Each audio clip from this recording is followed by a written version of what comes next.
le génie des grands cuisiniers français, combien nous avons apporté à la cuisine du monde entier, combien ça serait important, aussi bien pour les arts de la table que pour les arts de la cuisine, pour l'arboriculture également, et pour le maraîchage, car il n'y a pas de cuisine si on n'a pas les produits, pour l'élevage également.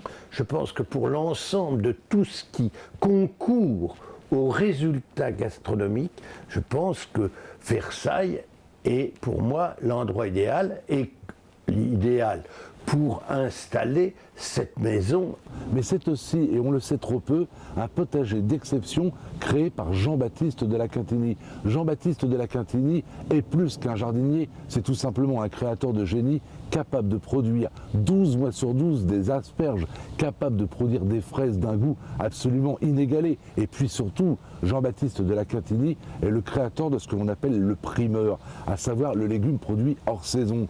À Versailles, grâce au potager, la table du roi déborde de légumes de qualité et oblige les cuisiniers à faire preuve d'innovation. On met en avant, et ce depuis plus d'une trentaine d'années, des produits qui ont d'abord du goût, des produits qui ont du sens et des produits qui sont justes. Versailles, c'est aussi le lieu de tout un réseau d'enseignement supérieur et de recherche à travers le PRES, le pôle de recherche et d'enseignement supérieur de Paris Grand Ouest. C'est un LABEX, un laboratoire d'excellence sur les patrimoines, avec une dimension qui sont les patrimoines immatériels. Donc l'alimentation fait partie des patrimoines immatériels. Si j'ose dire que Versailles apporte à la Cité de la gastronomie, c'est d'être déjà un lieu d'identification à la France. Et à partir de ce lieu, ce que nous pouvons proposer aux visiteurs de la Cité de la gastronomie, c'est un rayonnement sur le reste de la France.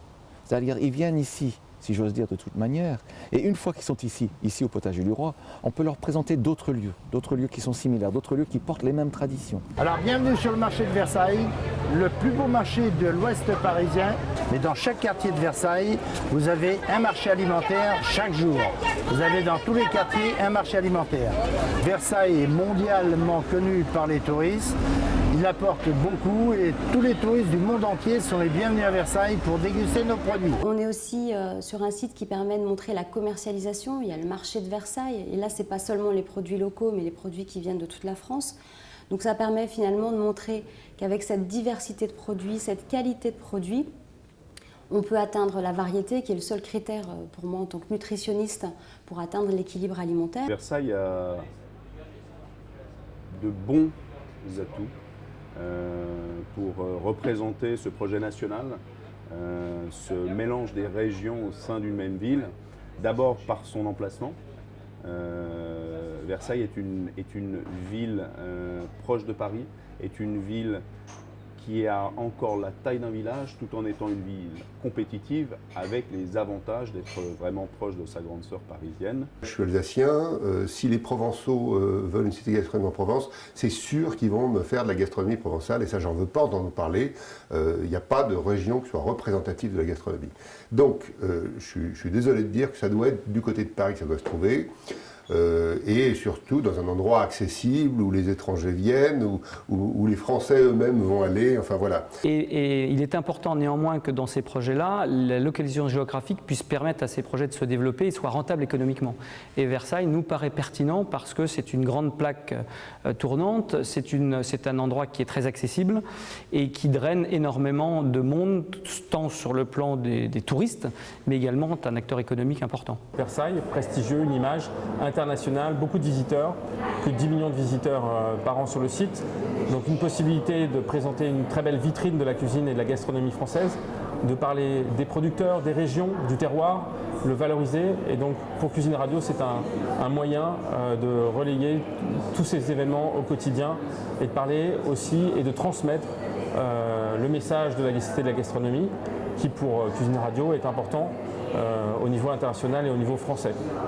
Donc il y a plusieurs idées qui ont été mises en route, une radio peut-être qui sera créée, pourquoi pas un sponsor d'une cuisine quelconque, maintenant aussi avec plusieurs restaurants, des cuisines au sous-sol.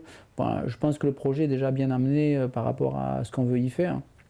Et sachant que Versailles fait partie du Grand Paris, ayant un CFA qui est bien positionné sur les métiers de bouche, c'est-à-dire tout ce qui est la restauration, la boucherie, la boulangerie, la pâtisserie, tous les métiers qui avoisinent ces métiers de bouche. Il est vrai qu'avec notre CFA, nous avons certainement un partenariat très solide avec cette cité de la gastronomie pour, je dirais, la qualité de formation de nos jeunes qui viendraient bien sûr en complément et voire même se déplacer dans cette cité de la gastronomie. Donc on a besoin d'un endroit pour venir parler de tout ça, un endroit où on puisse déguster, qu'on puisse se nourrir de culture aussi, et où on puisse faire des réceptions pour recevoir du monde dans cette culture française. Et donc on a fait nous-mêmes le classement de la cuisine française au patrimoine de l'UNESCO, un beau dîner où nous avions 50 chefs, 800 couverts à table, où on a fait une belle démonstration de nos savoir-faire. Surtout, le mot le plus fort, c'est transmettre aux générations futures et aux jeunes qui porteront le flambeau demain ce que nous sommes, ce qu'on véhicule, de la cuisine d'Escoffier à la cuisine moléculaire, à la cuisine contemporaine, à tout ce qui trace nos savoirs. Une grande partie de l'histoire de notre cuisine, de notre gastronomie, de notre patrimoine français s'est inscrit dans ce lieu à Versailles, à travers quand même certains grands repas épiques de la gastronomie française à la table de Louis XIV, entre Louis XIV, le prince de Condé, entre Louis XIV, Anne d'Autriche, entre fait et dessiné et inventé par Vatel, qui était quand même un des premiers grands chefs de l'histoire de France, basé à Versailles, sous l'égide du roi Soleil, avec tout ce qui s'ensuit. C'est pas pour rien non plus que Louis XIV a voulu créer une orangerie, c'était pour qu'on puisse avoir les premiers fruits et les premiers légumes toute l'année à sa table. C'était quelque chose de révolutionnaire. La cuisine, ce qui est amusant, la grande cuisine française a toujours acclimaté les cuisines étrangères. C'est-à-dire que Carême, comme Escoffier, comme les autres, ils sont partis à l'étranger et ils ont ramené en France, alors le potage à la tortue ou des tas de choses. Et ben, il s'agit de continuer à ouvrir les yeux sur cette espèce d'objet gastronomique. Et puis avec toutes les disciplines confondues, toutes les disciplines qui peuvent contribuer à la cuisine. Or ça, Brillat-Savarin l'a bien dit. Il a dit la gastronomie, ça tient à l'histoire, ça tient à l'économie, ça tient à la science, ça tient à la cuisine, ça tient à la littérature. Et tout le monde doit être autour de la table pour faire un grand festin gastronomique. Versailles me semble être une évidence que je n'imagine pas qu'une autre ville puisse prétendre accueillir cette maison. C'est une décision de choisir une ville qui doit être prise sans référence politique. Il ne faudrait pas que ce soit la droite, la gauche, les uns ou les autres, ou des chefs connus dans une région qui essaient de s'attribuer ce mérite. Le mérite, il est avant tout à l'histoire. Et l'histoire, elle est à Versailles. Vive la gastronomie française!